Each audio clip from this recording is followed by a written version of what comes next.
శ్రీమన్మహాగణాధిపతయే నమః. సదానింబవృక్షస్య మూలాదివాసాత్ సుధాశ్రావిణం తిక్తమప్యప్రియంతం తరుం కల్పవృక్షాదికం సాధయంతం నమామీశ్వరం సద్గురుం సాయినాథం. సాయినాథ పరబ్రహ్మణే నమః. విశ్వకర్మ పరబ్రహ్మణే నమః.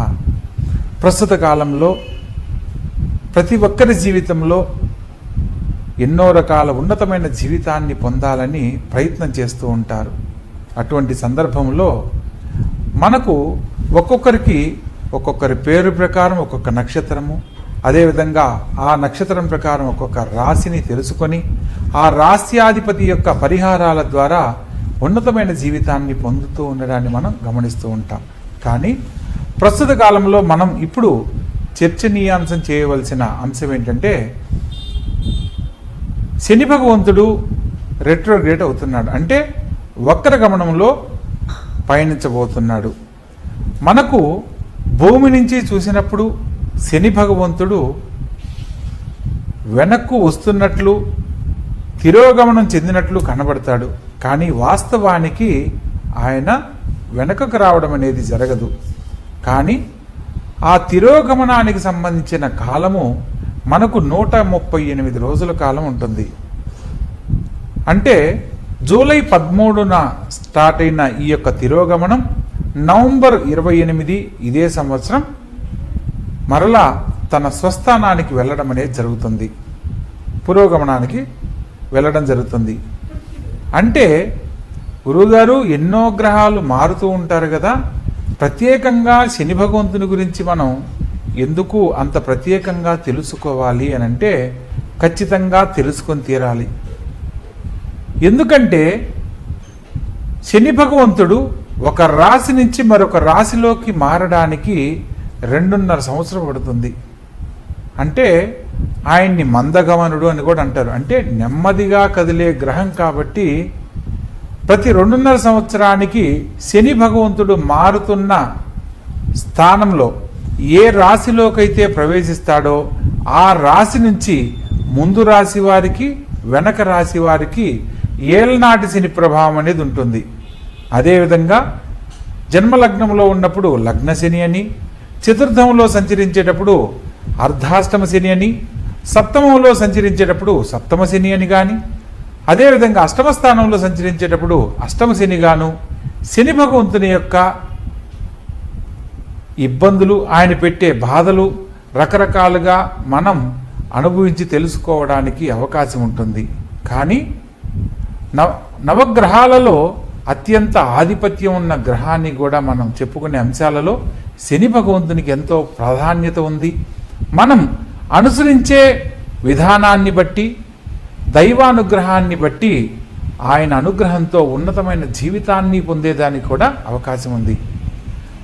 కటిక దారిద్ర్యం అనుభవిస్తున్న ఒక పేదవాడు, లేదా చెత్త కుప్పల్లో కాగితాలు ఏరుకునే ఒక పేదవాడు అపర కోటీశ్వరుడు అవ్వాలన్నా శని భగవంతుని అనుగ్రహమే కావాలి.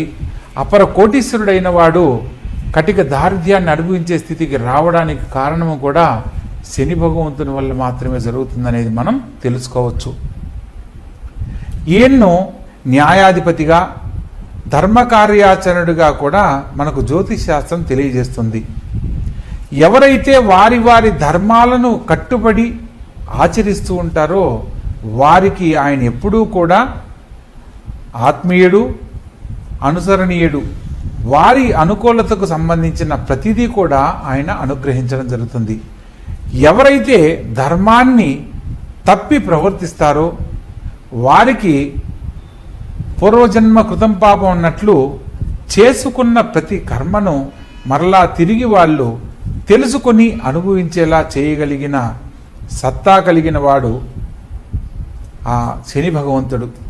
అటువంటి శని భగవంతుని యొక్క అనుగ్రహాన్ని పొందడానికి ముందు ప్రస్తుతము మీనరాశిలో సంచరిస్తున్న శని భగవంతుడు ఇదే సంవత్సరం 2025 మార్చి 29న మీనరాశిలోకి కుంభరాశి నుంచి ప్రవేశించడం జరిగింది.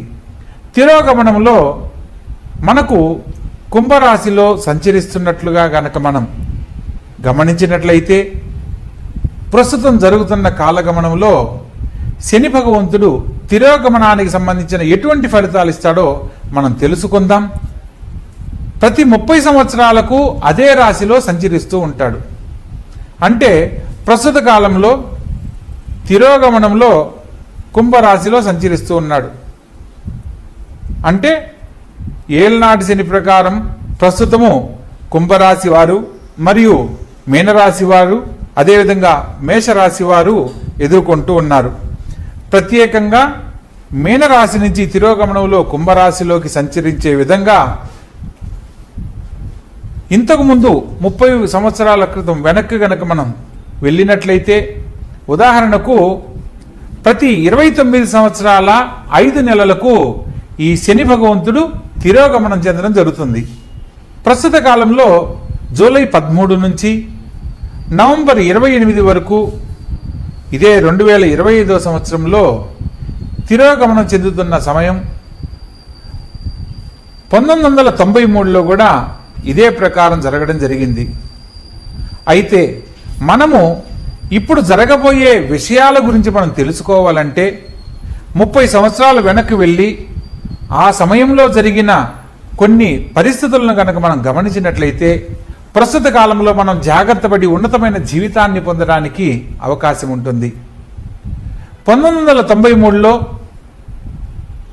ఈ యొక్క శని భగవంతుడు మీనరాశి నుంచి కుంభరాశిలోకి తిరోగమనం చెందే సందర్భంలో జరిగిన విపత్తుల గురించి మనం కొన్ని చర్చించుకుందాం. 1993లో ప్రత్యేకంగా బాబ్రీ మసీదుకు సంబంధించిన కూల్చివేతకు సంబంధించిన కొన్ని అంశాలు జరగడం, మత కల్లోలాలకు సంబంధించిన కొన్ని ఇబ్బందులు ఎదుర్కోవడం, ఆర్థికపరమైన సమస్యలతో సతమతమవడం ప్రత్యేకంగా మనం గమనించాం. అదేవిధంగా 1993 ఫిబ్రవరిలో వరల్డ్ ట్రేడ్ సెంటర్కు సంబంధించిన కూల్చివేతకు సంబంధించిన ఘటన కూడా జరిగింది ఈ యొక్క శని భగవంతుడి తిరోగమనంలోనే. అక్కడి నుంచి మరలా కొంత 30 సంవత్సరాలకి 29 సంవత్సరాల 5 నెలలు వెనక గనక వెళ్ళినట్లయితే 1964లో ప్రత్యేకంగా పండిత్ జవహర్లాల్ నెహ్రూ గారు మరణించడము, అదే సందర్భంలో లాల్ బహదూర్ శాస్త్రి ప్రధానమంత్రిగా ఎన్నిక కావడము, ప్రపంచ దేశాలలో ఆర్థిక పరిస్థితులకు సంబంధించిన కొన్ని నూతన ఆలోచనలు వెలుగులోకి రావడం కూడా జరిగింది. అదేవిధంగా మనం ఇలా గనక చెప్పుకుంటూ వెళ్ళినట్లయితే శని భగవంతుడు తిరోగమనంలో మన జీవితానికి సంబంధించి కొన్ని ఫలితాలను పొందాలి అనంటే మన యొక్క పూర్వం భవిష్యత్తుకు సంబంధించి తెలుసుకునే అంశాలలో గతం జరిగిన విషయాలను గుర్తు చేసి భవిష్యత్తులో ఎటువంటి ఉన్నతమైన జీవితాన్ని పొందగలమో తెలియజేస్తూ ఉంటాడు. ప్రత్యేకంగా శని భగవంతునికి సంబంధించిన ఇచ్చే ఫలితాల్లో ఆలస్యం ఉంటుంది.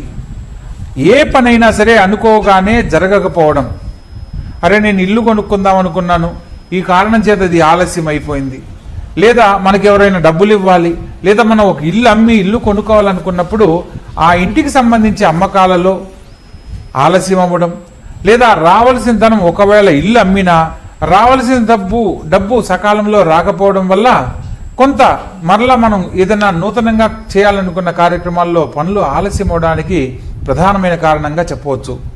అదేవిధంగా శ్రమ ఒత్తిడికి గురి చేస్తాడు.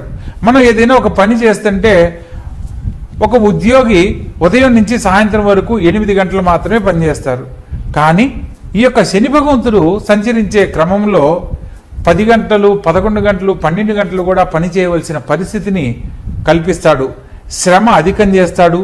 పనుల వల్ల ఒత్తిడిని, మానసికంగా మనిషిని కొంచెం కృంగదీసే విధంగా పరిస్థితులు ఎదుర్కోవడం అనేది ఖచ్చితంగా జరిగి తీరుతుంది.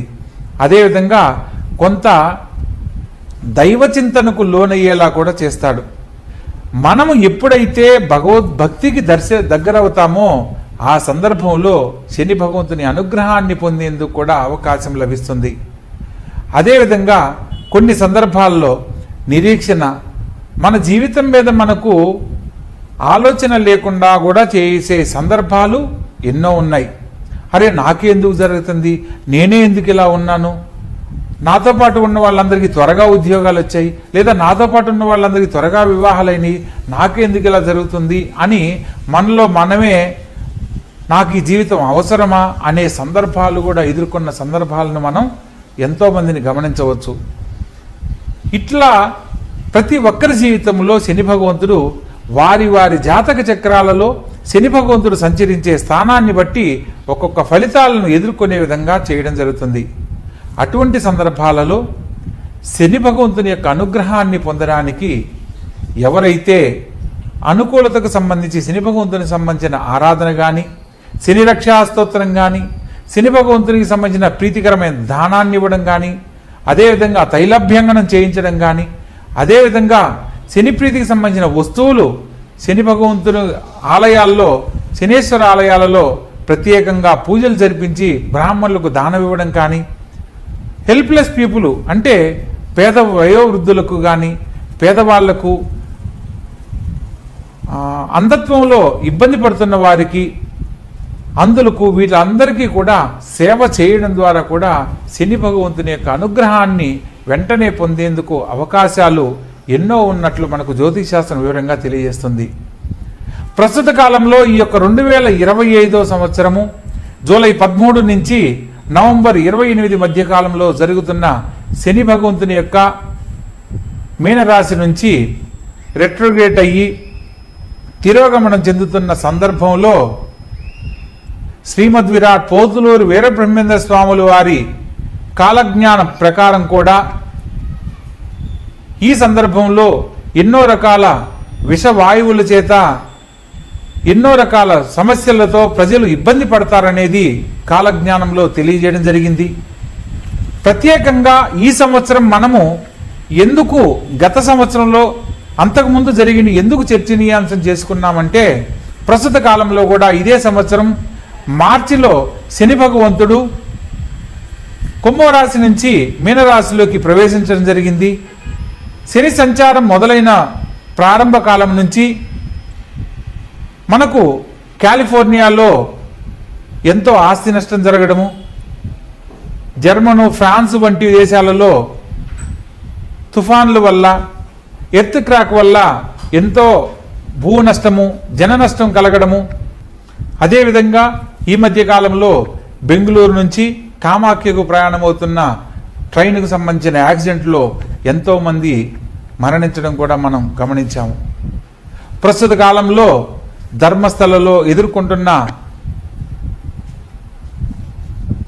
ఒక నిగూఢమైన రహస్యం బయటపడము, ఎంతోమంది ఎక్కడెక్కడి నుంచో భారతావనులు కావచ్చు, విదేశీయులు కావచ్చు, స్త్రీలకు సంబంధించిన అవమానాలతో మరణించిన వాళ్ళు, అత్యాచారాల వల్ల మరణించిన వాళ్లను కొన్ని సందర్భాలలో ఆ ఆలయ చరిత్ర గురించి, అదేవిధంగా ప్రస్తుత కాలంలో ధర్మస్థలలో జరిగిన అరాచకాల గురించి వెల్లడవుతున్న విషయాన్ని అందరికీ తెలిసిన విషయమే. ఎంతోమంది స్త్రీలు అఘాయిత్యాల పాలై మరణించిన వాళ్ళను ఎంతోమందిని మనం తెలుసుకుంటూ ఉన్నాం ప్రస్తుత కాలంలో. ఇవన్నీ కూడా కాలజ్ఞానంలో ఎప్పుడో చెప్పబడినవి.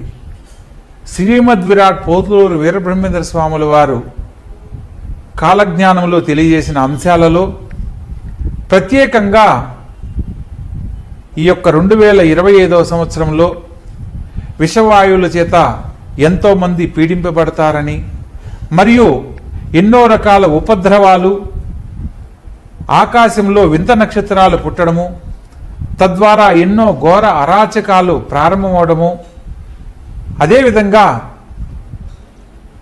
అగ్నిమాపక సంబంధమైన ప్రళయాలు జరిగే అంశాలు ఎన్నో జరగబోతున్నట్లుగా మనకు కాలజ్ఞానంలో తెలియజేయబడింది. ప్రస్తుత కాలంలో మనం గమనిస్తున్న అంశాలలో కూడా జరుగుతున్న విపత్తులను గనక గమనించినట్లయితే కాలజ్ఞానంలో చెప్పినది ఏది కూడా మిస్ కాకుండా జరుగుతున్నాయి. అటువంటి సందర్భంలో మనం శని భగవంతుణ్ణి ఆరాధించే విధానం తెలుసుకొని ప్రత్యేకంగా ప్రతి ఒక్కరూ కూడా వారిని కాపాడుకుంటూ వారి వారి కుటుంబాలను కూడా కాపాడుకునేందుకు చక్కని అవకాశాలు మనకు జ్యోతిష్ శాస్త్రం వివరంగా తెలియజేయబడింది. అనుకూల పరిస్థితులు, ప్రతికూల పరిస్థితులను తెలుసుకొని ఆ స్వామిని ఆరాధించే విధానంతో ప్రతి ఒక్కరూ ఉన్నతమైన జీవితాన్ని పొందాలని కోరుకుంటున్నాను. ఇక ఒక్కొక్క రాశుల వారిగా వివరంగా తెలుసుకుందాం. మనము ఈ యొక్క ద్వాదశ రాశుల గురించి తెలుసుకునే అంశంలో మీనరాశిలో సంచరిస్తున్న శని భగవంతుడు తిరోగమనం చెందినప్పుడు ఈ యొక్క మేషరాశికి 11వ స్థానాధిపతి అవుతాడు. లాభస్థానంలో ఈ యొక్క శని భగవంతుడు సంచరించే క్రమంలో అనుకున్న ప్రతి పనిలో కూడా ఆలస్యంగా శుభ ఫలితాలు పొందడం జరుగుతుంది. ఈరోజు కావలసిన పనిని రేపటికి వాయిదా పడే విధంగా పరిస్థితులు ఎదురవుతూ ఉంటాయి. అదేవిధంగా ముఖ్యమైన విషయాలలో జాప్యం అవ్వడమే కాకుండా ప్రయాణాలు, అనుకోని ప్రయాణాలు, వ్యయ ప్రయాసలతో కూడిన ప్రయాణాలు ఏర్పడతాయి. ప్రత్యేకంగా అనుకోని ఖర్చులు ఎదురవుతాయి. ముఖ్యమైన విషయాలలో పనులు ఆలస్యం అవ్వడమే కాకుండా అనుకున్న పనులు కాకపోవడం లాంటివి జరుగుతూ ఉంటాయి. ప్రత్యేకంగా ఎవరైతే ఈ యొక్క సమయంలో శని భగవంతుణ్ణి ఆరాధించే విధానం తెలుసుకొని భక్తితో ఆయన్ను వేడుకుంటారో వారికి సకాలంలో ఉన్నతమైన జీవితాన్ని పొందే అనుకూలత లభ్యమవుతుంది. ప్రత్యేకంగా శని భగవంతుణ్ణి ఆరాధించే క్రమంలో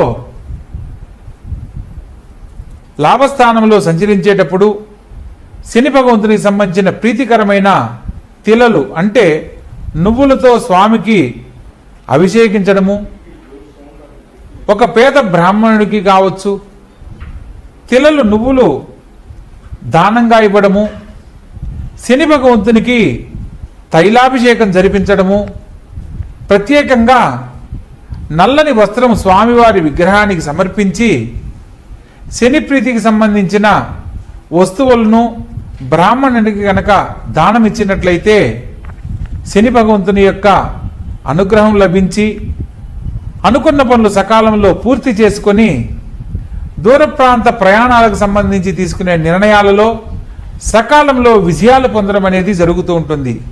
ప్రత్యేకంగా దూర ప్రాంతాలకు వెళ్ళాలనుకున్న వారికి, విదేశాలలో విద్యను అభ్యసించాలనుకున్న వారికి వీసా ప్రాసెస్ సంబంధించి ఆలస్యమయ్యేందుకు ఎన్నో రకాల అవకాశాలు ఉన్నాయి.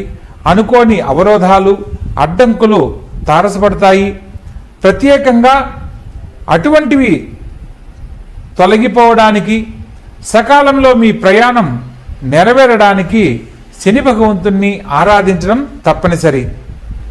ప్రతినిత్యము కూడా ఓం శం శనైశ్చరాయ నమః అనే మంత్రాన్ని, శం అనే బీజాక్ష మంత్రంతో శనైశ్చర స్వామిని ఎవరైతే వేడుకుంటారో ఆ స్వామి అనుగ్రహంతో సకాలంలో సత్ఫలితాలు పొందుతారు, ఆనందకరమైన జీవితంలో జీవిస్తారు.